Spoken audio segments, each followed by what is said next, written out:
Our first speaker is going to be Mr. Matthew Cheung. He's affiliated with CUHK, Faculty of Law, which is hosting this conference. And Matthew is going to speak about the place and value of the procedural subjects in the law school.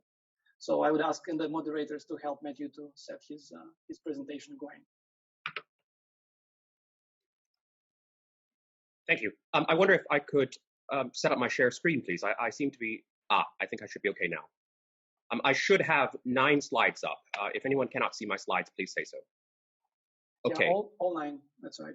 You can see them now? Yes, yes. Thank you. Okay, well, in which case I will begin. Good afternoon. Thank you for the invitation and for the time to speak today. In the limited time I have, I will very briefly introduce procedural subjects and what I think their value is in the study of law. I will spend more time on the place of procedural subjects in the Hong Kong curriculum, and this place is changing, along with a brief international comparison.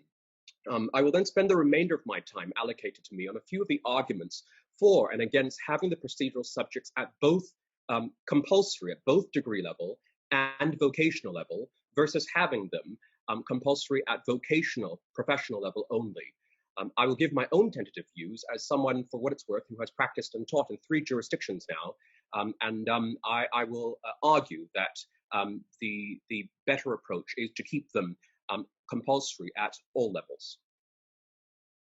To begin, what do we mean by, what do we count as procedural subjects? Well, very simply, we will count civil procedure, criminal procedure. One may very well count evidence as well, although for reasons that I will explain, I will not count evidence in this presentation. Why do we care about procedural subjects at all? Well, a useful starting point might be the Rules of High Court. The Hong Kong Rules of High Court, Order 1A, the very first one, which sets out the objectives of 3 inches of rules. And that sets out values such as cost effectiveness, expeditiousness, reasonable proportion, procedural economy, fairness, settlement of disputes, and distribution of court resources. I think that's a good start, but at the same time, I think that more specifically, we as law teachers, we need to ask, well, what is the value of procedural subjects in an academic, a theoretical, or a pedagogic context, as well as a practical one? Well, theoretically, the procedural subjects are, in my submission, by nature, what I will call interface subjects. For in themselves, they make no sense without some substantive civil or criminal context.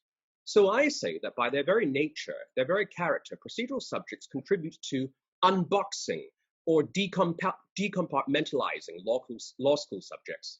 And that this approach, I suggest, adopts an academically rigorous interdisciplinary approach, and perhaps more importantly, it mimics realistically legal practice in a way that most, if not all, other subjects do not.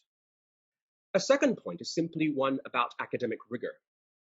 Academic subjects, procedural subjects, I think, bring to the panoply of law school offerings a particular rigor. The simple fact is that over a decade and a half, virtually all my students will attest to the simple proposition that procedural subjects are hard. They are good training in hard law. Between my civil procedure teaching and my teaching in a theoretical subject, jurisprudence, the two have been a constant race to the bottom. Procedural subjects require a 3-dimensional playing of chess along procedural, substantive, and practical lines in a way that just one doesn't see in most other law school subjects. More about this now. I say that procedural subjects are important because, well, first, they mimic practice. In practical terms, procedural subjects mimic practice in a way that other subjects do not. With civil and criminal procedure, there are always 3 disciplines at work simultaneously. First, the substantive area of law that's at stake, whether it's contract or tort, land, intellectual property, competition, whatever. Then there's the procedural aspect with the rules of court, the cases that interpret them, and then 2 more unique sources of law, practice directions, and inherent jurisdiction. And then third, there is a practical dimension that you don't often see either in law school, which include, for example, considering non-legal pre-action considerations, or considerations of settlement, considerations of litigation strategy. Now, the interplay of these subjects, I submit, is simply not extant, or at least not active, in purely substantive, more one-dimensional substantive subjects. We will see these factors in interplay, procedural, substantive, and practical, in everyday practice, particularly in contemporary events. Usually, procedure is in the background, certainly, like oxygen, but sometimes they come to the forefront. For in real terms, these substantive subjects are toothless without procedural counterparts. And no matter how powerful your substantive case is, your substantive case might be your warhead, your rocket fuel. Without procedure, which is your guidance system, your substantive case has no direction. It won't go anywhere. And we've seen this in Hong Kong, for instance, where procedural law has come to the fore on all sides of the political spectrum. So whether you're talking about injunctions over the Hong Kong International Airport, or the mass transit railway, or against the doxing of police and their families, or injunctions against nuisance or damage to police property, or criminal procedure on bail, or the procedures on complaints against police, or the conduct of civil challenges to police conduct, procedure matters. And with the upcoming national security law, procedure is going to matter to Hong Kong more than it ever has before. So while the motives and integrity of the actors have sometimes been questioned, there has been to date much less challenge to the impartiality of the procedure, to the court processes at play. And so as fallible and as imperfect as our processes and procedures are, they are the most important thing we have to safeguard this abstract and elusive but priceless ideal we call our rule of law. Okay, so where then, more specifically, do procedural subjects fit in the law school curriculum? Well, we can look at things vertically. Procedural subjects are what I call meta subjects, second order subjects. They'll always be in the context of civil or criminal subjects. But we can also look at procedural subjects horizontally, alongside non-procedural substantive subjects. And it's easy to forget that procedural subjects are themselves heavily substantive and substantial subjects. A common and big mistake that arises from calling procedural subjects practical is that somehow they're seen as auxiliaries, somehow as lightweights. To me, the word practical means only that they have a practical application, just as contract and tort do. But it is a mistake to think that they are, compared to the substantive law cousins, lightweight. They're not. They're studied in the same way as substantive subjects are, and they contain huge statutory codes and endless case law. Now let's descend into further particulars. Well, how does every jurisdiction fit procedural subjects in their particular curricula? Well, first, Hong Kong.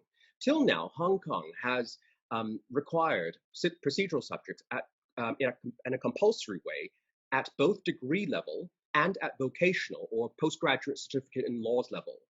Importantly, for law graduates who come to or return to Hong Kong from overseas, if they have done an equivalent procedural course, they can get an exemption from the Hong Kong Standing Committee on Legal Education. But if they don't, then they need to sit a conversion exam before they're eligible to apply to read the PCLL.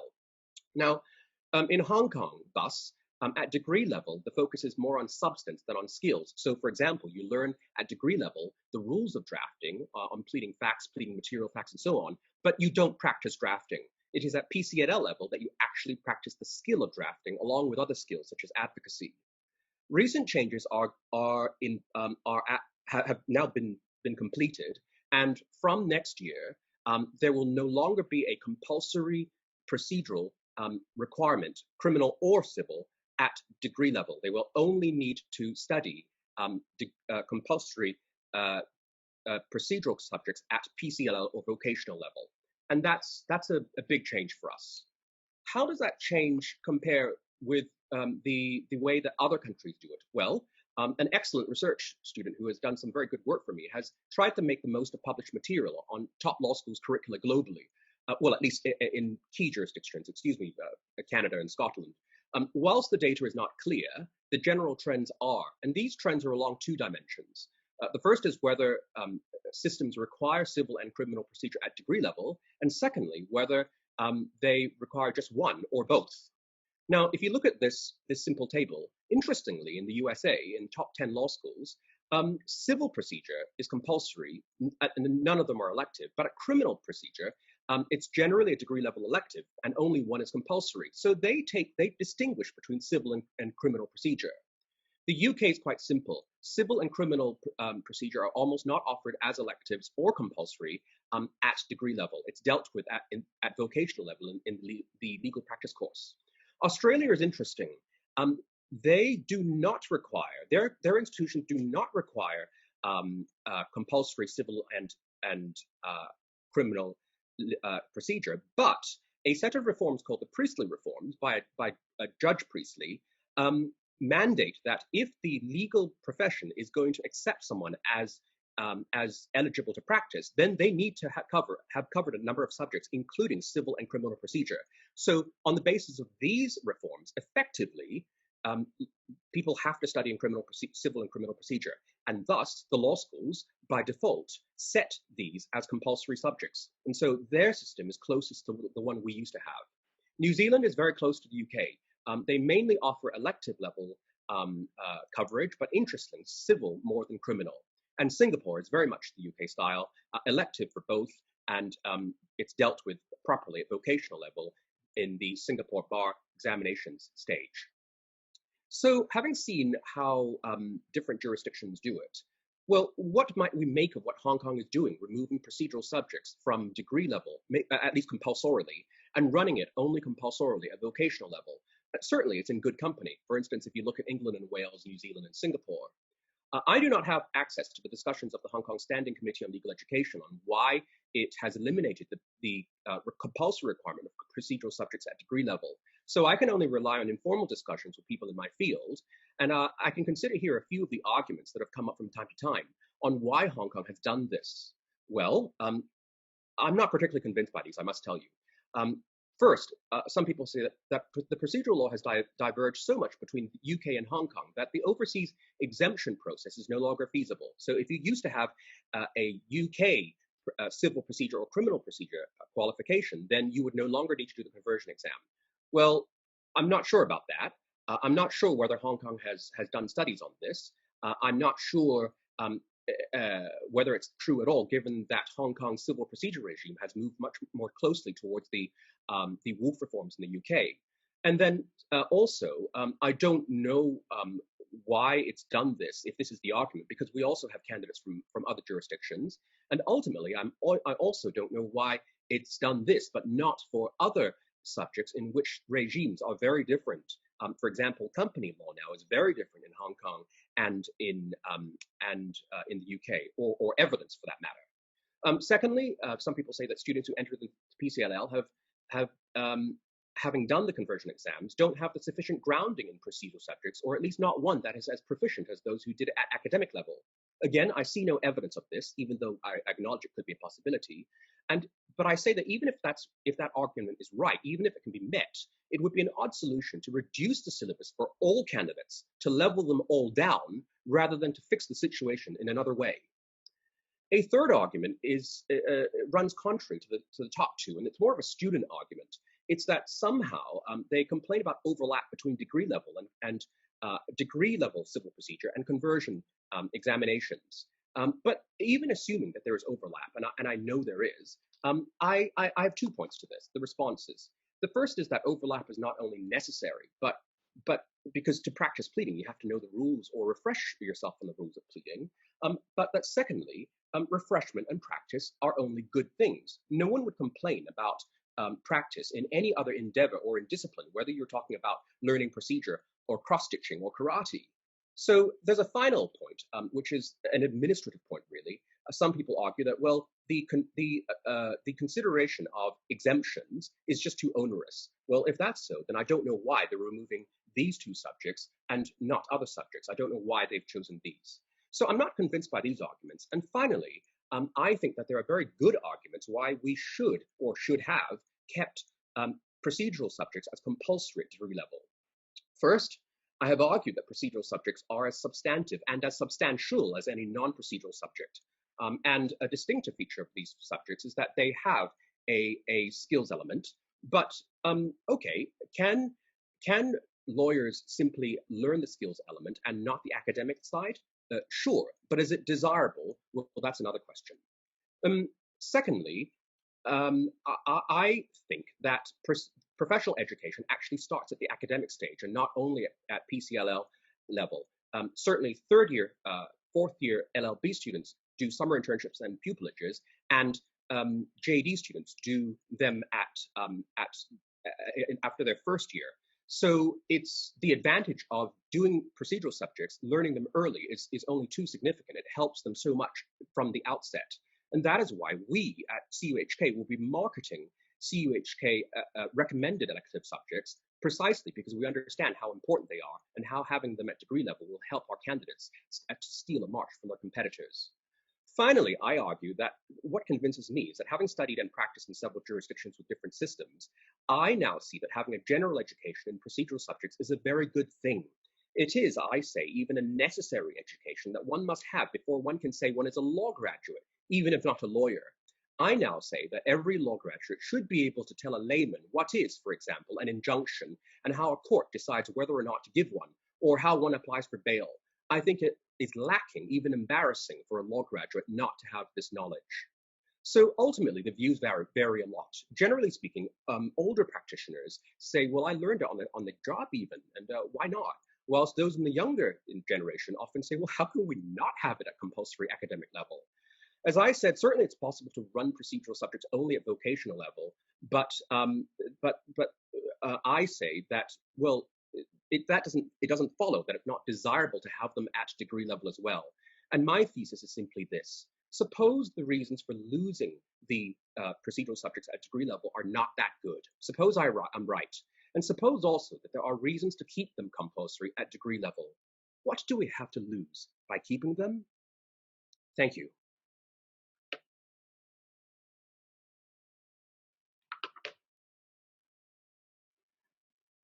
Thank you, Matthew, for this presentation. I'm also a little bit curious, probably regarding myself as the older generation, that we really have to discuss the value of the procedural law subjects at this point. But I guess due to the reform that you have mentioned in your presentation, probably it becomes a subject. I would like to invite our audience to send the questions in the chat that I can address to Matthew. But to start the discussion, I just wonder whether you have, during your research, looked at any data about actually how many students in those jurisdictions where procedural subjects are elective actually choose these as an elective. Because as you said, you're going to try to market it as a CUHK, as some kind of advantage point for students to take the course. So actually they can become de facto, maybe like a de facto mandatory courses because so many students would take them. I just wonder whether you have any data about how popular they are as electives in those jurisdictions that offer them. I have not had the chance to ask for this data. It's an interesting point. It's certainly something that I would be quite interested to explore. What I can say, at least anecdotally, because I haven't even done research in my own jurisdiction, is that because procedural subjects are known to be difficult, and let's put it bluntly, they don't sound particularly attractive. I mean, it's not exactly something you that rings as colorful as aviation law or intellectual property.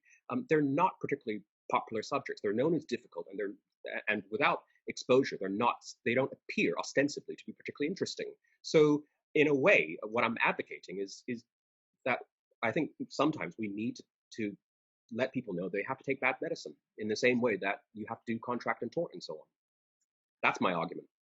Well, then I can say whether the medicine actually has to be bad.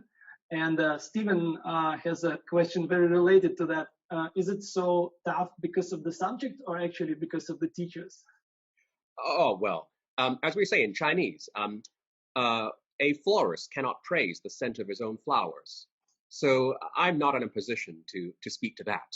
I will say that at least in my subject, I have had people, what I will say is that I've had so many people who come after they've done internships and well into their training contracts and their associates years, and they say, my God, I am so glad I did it then. And I recently learned of one student who made it into a magic circle firm because he said, I did civil procedure and I was able to advise on the granting of a Moravian injunction, and that's what got me my job. And that's why I will be pressing hard to market this to my guys to say, we can make the best of this. If the others are making it, if we have to make this elective, but you do it, you steal a march on everybody else. Yeah. Well, that is definitely a strong marketing point. Yeah. We have a question from Sarah who would like to ask you whether the procedural law is taught in the same way at the like a law school level and in the vocational training level, whether that's the same subject that we would be talking about in the way that it's not. Well, that's the question of overlap. The different institutions will teach things differently, but very broadly speaking, the mandate of the PCLL, which is the vocational level, is to teach people skills. So as I said, as using a simple example, we draft, we learn the rules of drafting from the rules of court at degree level. We look at it in much more detail. We look at the cases on it. We look at the practice directions. We look at the law on it, but we don't actually draft. The emphasis at PCLL level is that we actually get people to draft. So is there overlap? Of course there is. It's necessary and it's desirable. But is the difference one of, is it a difference of degree or kind at degree level and versus vocational level? It's a difference of emphasis. It's a difference of kind, not of degree. So that's why the duplication argument is not a good one. Right. Thank you. The last question probably that I would address also comes from Stephen and more related to the current times. Do you find any particular challenge of teaching procedural law subjects using the online environment as opposed to the using online? Right. To be honest, no. I teach 8 subjects across law school, across the undergrads, across the postgrads, JD, LLM, and at professional level.